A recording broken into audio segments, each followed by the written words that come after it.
Hello दोस्तों, आज मैं आपको एक बहुत ही दिलचस्प कहानी सुनाने वाला हूं जो हमारे प्राचीन इतिहास को एक अजीब मोड़ से जोड़ती है। कभी सोचा है कि कैसे एक अंग्रेज ने भारत के सबसे महान सम्राटों में से एक अशोक के राज खोल दिए? बने रहिए, क्योंकि ये कहानी बहुत ही कमाल की है।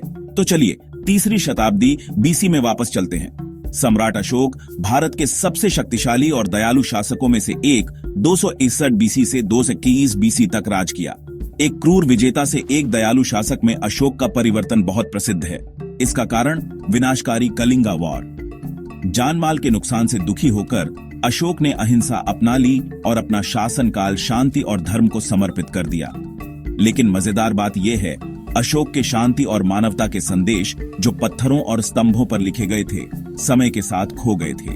अब 19वीं शताब्दी में आते हैं, जब अंग्रेज भारत में बस चुके थे। फिर आए जेम्स प्रिंसेप, एक ब्रिटिश विद्वान जिनको प्राचीन लिपियों का शौक था। 1840 में प्रिंसेप ने एक बहुत बड़ा काम किया। उन्होंने अशोक द्वारा छोड़े गए शिलालेखों को पढ़ लिया, जो ब्राह्मी और खरोष्ठी जैसी प्राचीन लिपियों में लिखे गए थे। सदियों से छिपे हुए संदेशों को उजागर करने के उत्साह की कल्पना कीजिए। प्रिंसेप के काम ने अशोक के पश्चाताप और अपनी प्रजा के बीच शांति और कल्याण फैलाने के उनके समर्पण को उजागर किया। ये शिलालेख, जिन्हें राजाज्ञाएं कहा जाता है, भारत, बांग्लादेश, अफगानिस्तान, पाकिस्तान और नेपाल में फैले हुए हैं।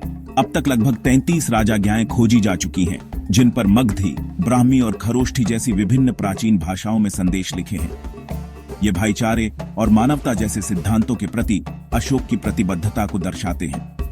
प्रिंसेप ने सिर्फ अशोक के शब्दों को ही नहीं खोजा, बल्कि उन्होंने हमें अपने इतिहास के एक महत्वपूर्ण हिस्से से फिर से जोड़ा।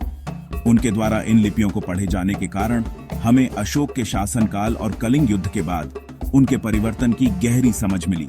अब विडंबना देखिए, एक ब्रिटिश विद्वान, उसी साम्राज्य से जिसने हम पर कब्जा किया था, उसने हमें अपनी प्राचीन विरासत को फिर से खोजने में मदद की।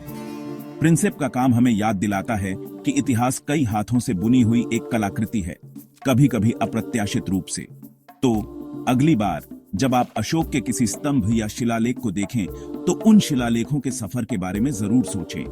एक सम्राट के हाथों से एक ब्रिटिश विद्वान की नजरों तक, और अब हम तक। आज के वीडियो के लिए बस इतना ही दोस्तों।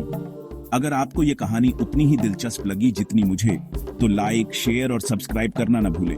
हमारे इतिहास की और भी अद्भुत कहानियों के लिए अगले वीडियो में मिलते हैं।